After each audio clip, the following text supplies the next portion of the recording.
K Haridas, ഈ പണിമുടക്ക് പ്രഹസനമായിരുന്നില്ലേ? ഇടത് ട്രേഡ് യൂണിയനുകളിൽപ്പെട്ടവർ ദാ ഇവിടെ ഞങ്ങളൊക്കെ ജീവിച്ചിരിപ്പുണ്ട് എന്നറിയിക്കാനും ജനങ്ങളുടെ കണ്ണിൽ പൊടിയിടാനും ഉള്ള തട്ടിപ്പ് സമരമല്ലേ നടത്തിയത്? രാഷ്ട്രീയം തൊഴിലാക്കിയിട്ട് ആ തൊഴിൽ കൊണ്ട് അന്നന്നത്തെ അന്നത്തിനുള്ള വക കണ്ടെത്തുകയും പണക്കാരാവുകയും ചെയ്തിട്ടുള്ള രാഷ്ട്രീയക്കാരെ സംബന്ധിച്ചിടത്തോളം, കേരളത്തിലെ ഇടതുപക്ഷത്തിന്റെ നേതൃത്വ നിരയിലുള്ള രാഷ്ട്രീയക്കാരെ സംബന്ധിച്ചിടത്തോളം ജനങ്ങൾ ഞങ്ങളുടെ വരുതിയിലാണ് എന്ന് വർഷത്തിലൊരിക്കൽ ബോധിപ്പിക്കാൻ വേണ്ടിയിട്ട് 2021 വരയ്ക്ക് ഈ അനുഷ്ഠാനം 1999 മുതൽ 2021 വരെ ഈ അനുഷ്ഠാനം എല്ലാ വർഷവും 2 ദിവസമൊക്കെ നടത്തിയിരുന്നത് ശ്രീ അനിൽ നമ്പ്യാർക്ക് ഓർമ്മയുണ്ടാകുന്നു വിചാരിക്കും. 2021 ശേഷം 2025 വരെ ഈ ആഭാസ നാടകം കണ്ടിട്ടില്ല. ഇത് ഭരണരാഷ്ട്രീയവും ട്രേഡ് യൂണിയൻ ഗുണ്ടായിസവും കൈകോർത്തപ്പോൾ ഉണ്ടായിട്ടുള്ള ഒരു അങ്ങേയറ്റം മോശമായിട്ടുള്ള ഒരു സംഭവമാണ് ഇപ്പൊ ഈ കേരളത്തിൽ ഇന്ന് നമ്മൾ ഈ പകല് മുഴുവൻ കണ്ടിരിക്കുന്നത്. ഞാൻ കൊടുത്ത ഒരു ഹർത്താലുമായി ബന്ധപ്പെട്ട ഒരു കണ്ടംപ്റ്റ് കേസ് ഇവിടുത്തെ ഹൈക്കോടതിയുടെ ഫുൾ ബെഞ്ചിലേക്ക് വന്നപ്പോൾ അന്ന് HL ദത്തു എന്ന് പറയുന്ന പിന്നീട് സുപ്രീം കോടതി ചീഫ് ജസ്റ്റിസ് ആയി പോയ HL ദത്തു ആയിരുന്നു കേരള ഹൈക്കോടതിയുടെ ചീഫ് ജസ്റ്റിസ്. അദ്ദേഹം ഞാൻ നിരത്തിയിട്ടുള്ള തെളിവുകൾ എല്ലാം മറച്ചു നോക്കിക്കൊണ്ട് അദ്ദേഹം ചോദിച്ചത് എന്താണെന്ന് അറിയോ? ഇതോ ദൈവത്തിന്റെ സ്വന്തം നാട്.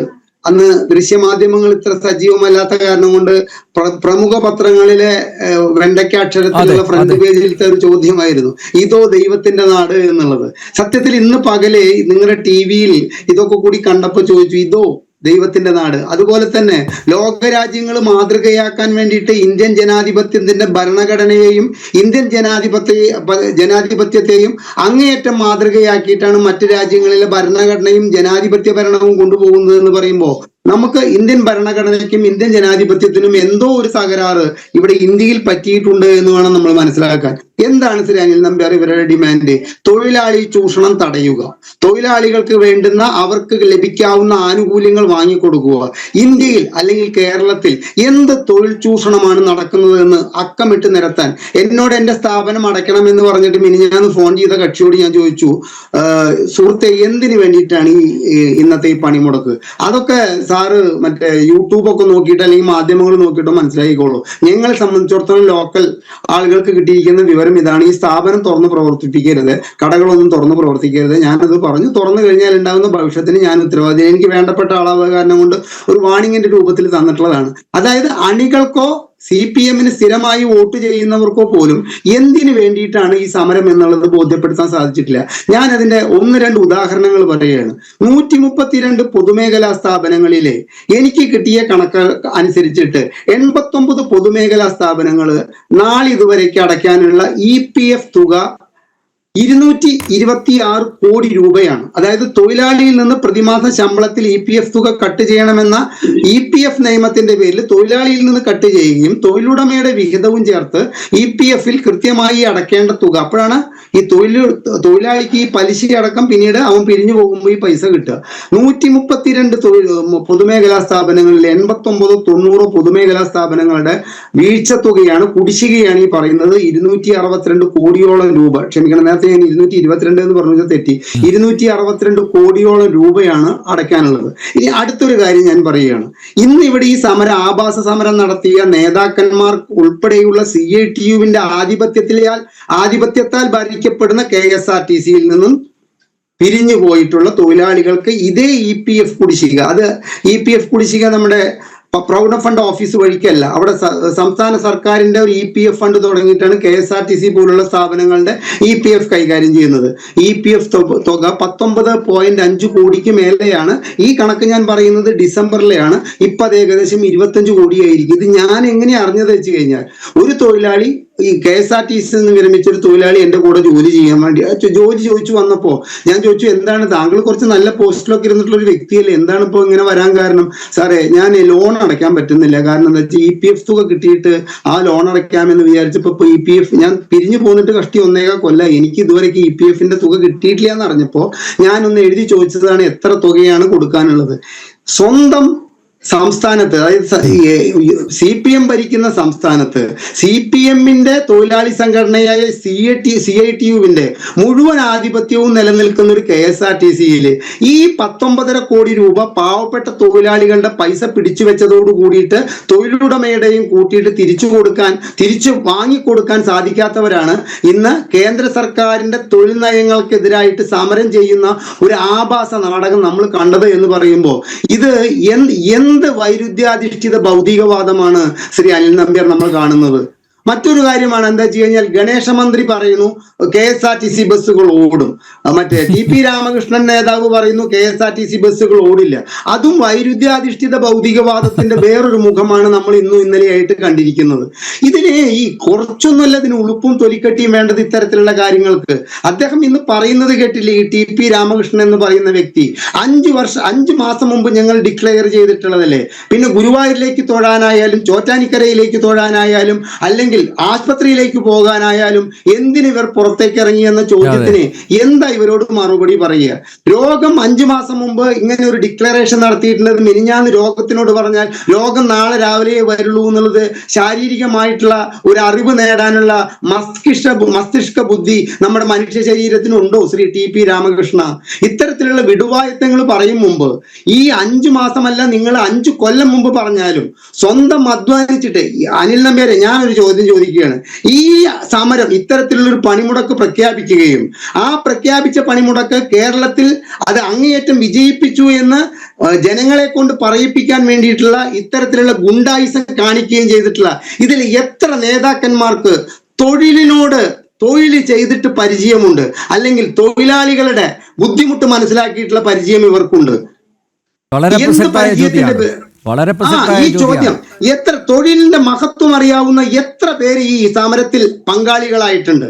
ഈ എളമരം കരീമിന് അറിയുമോ? ഈ TP രാമകൃഷ്ണൻ അറിയുമോ തൊഴിലിന്റെ മഹത്വം? രാവിലെ തൊട്ട് വൈകുന്നേരം വരെ കഷ്ടപ്പെട്ട് ജോലിയെടുക്കുന്ന തൊഴിലാളിക്ക് വിഷം അവന്റെ രക്തത്തിൽ കുത്തിവെച്ചിട്ട്, ഞാൻ എല്ലാവർക്കും അറിയാത്ത പ്രേക്ഷകർക്ക് വേണ്ടിയിട്ട്, ഞാൻ മസ്കറ്റിലുണ്ടായിരുന്നു 1985 മുതൽ 92 വരെ അവിടെ ഉണ്ടായിരുന്ന സമയത്ത് അവിടേക്ക് ഒരുപാട് മാവൂർ റയോൺസിലെ തൊഴിലാളികൾ വന്നു. എന്താ ഈ അന്നത്തെ ഏകദേശം 2500 രൂപ 3000 രൂപ ശമ്പളത്തിന്. അപ്പൊ അവരോട് കാര്യങ്ങൾ ചോദിച്ചപ്പോഴാണ് മനസ്സിലായത് ഈ തൊഴിലാളികളിൽ ഈ എളമരം കരീമിനെ പോലുള്ളവർ കുത്തിവെച്ചിട്ടുള്ള വിഷം എന്താണെന്ന്. അനിൽ നമ്പ്യാർക്കാരെ ഞാൻ പ്രേക്ഷകർ കേൾക്കാൻ വേണ്ടിയിട്ടാണ് പറയുന്നത്. ഒരു വില്ലേജ് ഓഫീസറേക്കാൾ ശമ്പളം അവർ നിങ്ങൾക്ക് തരുന്നു. അപ്പോൾ ഇവർക്ക് എത്രത്തോളം ലാഭം ഉണ്ടായിട്ടാണ് ഒരു സർക്കാരിലെ വില്ലേജ് ഓഫീസറേക്കാൾ ശമ്പളം അവർ നിങ്ങൾക്ക് തരുന്നത്? അപ്പോൾ എന്തുകൊണ്ട് നിങ്ങളുടെ ആനുകൂല്യങ്ങളും നിങ്ങളുടെ ശമ്പള വർധനയും നമുക്ക് കൂടുതൽ ചോദിച്ചുകൂടാ എന്ന് പറഞ്ഞിട്ടാണ് അത്രേ ഈ മാവൂർ റയോൺസിലെ ഈ നേതാക്കന്മാരെ സമരത്തിന് ആഹ്വാനം സമരം ചെയ്തതും അവരിവിടുന്ന് പൂട്ടിക്കെട്ടി പോകാനുള്ള ഇട വന്നിട്ടുള്ളതും. അപ്പൊ ഇവരിൽ എന്ത് തൊഴിലാളിത്വ ബോധമാണുള്ളത്? ഇന്ന് ഈ കടകളടപ്പിക്കാനും ഇത്തരത്തില് നീ കൂടുതൽ ന്യായം പറയേണ്ടടാ എന്ന് പറയാനും വന്നിരിക്കുന്നത് അവർ 2 വീലറിലാണ്. ഇന്ന് 2 വീലറിൽ സഞ്ചരിക്കാത്ത ഒരു CITU-കാരന്, എനിക്കും പൂനെയിൽ നിന്ന് ലോഡ് വന്ന അൺലോഡിങ്ങിന് വരുന്നത്, അവർ വന്നോട്ടെ, അവര് കാറിൽ വന്നോട്ടെ, നമുക്കതിന് കുഴപ്പമില്ല. പക്ഷെ അവർക്ക് 2 വീലറിലും വരാം, അവർക്ക് കാറിലും വരാം. അവരുടേതായിട്ടുള്ള നേതാക്കന്മാർക്ക് ഇന്നോവയിൽ സഞ്ചരിക്കാം. പക്ഷെ വേറൊരു ഇന്നോവയിൽ സഞ്ചരിക്കുന്ന ഒരു തൊഴിലുടമ ബൂർഷയാണ്, അവൻ നമ്മുടെ ശത്രുവാണ് എന്ന് തൊഴിലാളികൾക്ക് പറഞ്ഞു കൊടുക്കുകയല്ലാതെ ഒരു തൊഴിലുടമയുണ്ടെങ്കിൽ 100 തൊഴിലാളികൾ ഉണ്ടാകുള്ളൂ എന്നുള്ള ബോധം എന്തെങ്കിലും ഈ തൊഴിലാളികൾക്ക്, ഈ തൊഴിലുടമകൾക്ക്, ഈ CITU-ന്റെയോ INTUC-യുടെയോ നേതാക്കന്മാർ പറഞ്ഞു കൊടുത്തിട്ടുണ്ടോ? 1000 തൊഴിലുടമമാർ വരുമ്പോൾ 1,00,000 തൊഴിലവസരമാണ് ഉണ്ടാകുന്നത് എന്നുള്ളൊരു ബോധം തൊഴിലാളികളിൽ വളർത്തിയെടുക്കാൻ ഇവർ ഒരു ക്ലാസ് എങ്കിലും ഇവർക്ക് കൊടുത്തിട്ടുണ്ടോ? എങ്കിൽ ഇത്തരത്തിലുള്ള സമരങ്ങൾ നടത്തുമ്പോൾ നമുക്കും ഒരു സന്തോഷമുണ്ട്. തൊഴിലാളികളുടെ അവകാശങ്ങൾ തടഞ്ഞു വെച്ചിട്ടുള്ള നേരത്തെ പറഞ്ഞത് ഇവർക്കൊന്നും തൊഴിലിന്റെ മഹത്വത്തെ കുറിച്ച് അറിയില്ല. ആകെ എങ്ങനെ കമ്മീഷൻ അടിക്കാം, അതിൽ മാത്രമാണല്ലോ ശ്രദ്ധ. അതും തൊഴിലാളികളെ വഞ്ചിച്ച് അല്ലേ എത്ര തൊഴിൽ സമരങ്ങൾ. അത് പറയാൻ അനിൽ നമ്പ്യാർ എന്നെ സമ്മതിക്കണം. കെട്ടിട നിർമ്മാണ മേഖലയിൽ 25 വർഷം കൊച്ചിയിൽ പ്രവർത്തിച്ച ഒരു വ്യക്തിയാണ് ഞാൻ. ഒരു കൺസ്ട്രക്ഷൻ കമ്പനിയിൽ പണം കൊടുത്ത് മടുത്തിട്ട കൈയാണിത്. പണം കൊടുത്ത് മടുത്തിട്ട് തൊഴിലാളി നേതാക്കൾക്ക് ലെനിൻ സെന്ററിൽ ഞാൻ കയറി ഇറങ്ങിയതുപോലെ ആ കാലഘട്ടത്തിൽ മറ്റൊരു പബ്ലിക്കിന് കയറി ഇറങ്ങേണ്ടി വന്നിട്ടുണ്ടാവില്ല. അത് CITU-ന്റെ അൺലോഡിംഗ് തൊഴിലാളികളുടെ തോന്നിവാസവും അതുപോലെ തന്നെ കെട്ടിട നിർമ്മാണ മേഖലയിൽ 33, അതായത് ഒരു സൈറ്റിൽ 10 പേരെ വെക്കുന്നുണ്ടെങ്കിൽ 33% CITU-ന്, 33% INTUC-ക്ക്, 33% എഗ്രിമെന്റ് ഒപ്പിട്ട് അഡ്വാൻസ് വാങ്ങിയ തൊഴിലുടമയ്ക്ക് 33, അതായത് 10 പേരുണ്ടെങ്കിൽ 3 പേരെ മാത്രമാണ് നമുക്ക് അവിടേക്ക് അപ്പോയിന്റ്മെന്റ് ചെയ്യാനുള്ള അനുവാദം ഉണ്ടായിരുന്നത്. എന്നാൽ ഇവർ ഈ 2 പേർക്കുമുള്ള 33% തൊഴിലാളികളെ തരാൻ അവർക്കില്ല. പക്ഷെ അവർക്കുണ്ട് എന്ത്? ഓരോ സൈറ്റിനും കൺവീനർമാരുണ്ട്. ആ കൺവീനർമാരെ ഭരിക്കാൻ അവരുടെ യൂണിയൻ ഓഫീസിൽ ഓരോ നേതാക്കളുണ്ട്. ആ നേതാക്കളെ ഭരിക്കാൻ മറ്റൊരു നേതാവുണ്ട്. അപ്പൊ എന്താ, ഈ കൺവീനർമാർ കണക്ക് പറയുകയാണ്, നിങ്ങൾക്ക് 10 പേരെ ഇറക്കിക്കോ, ഞങ്ങൾക്ക് ഇത്ര വേണമെന്ന് പറഞ്ഞാൽ നമുക്ക് ഈ സമയബന്ധിതമായിട്ടാണ് ഈ കരാർ ഒപ്പിടാനുള്ളത്. ശ്രീ അനിൽ നമ്പ്യാർ 2 വർഷം കൊണ്ട് തീർക്കണം, 18 മാസം കൊണ്ട് തീർക്കണം. പണം കൊടുക്കാതെ നിവൃത്തിയില്ല.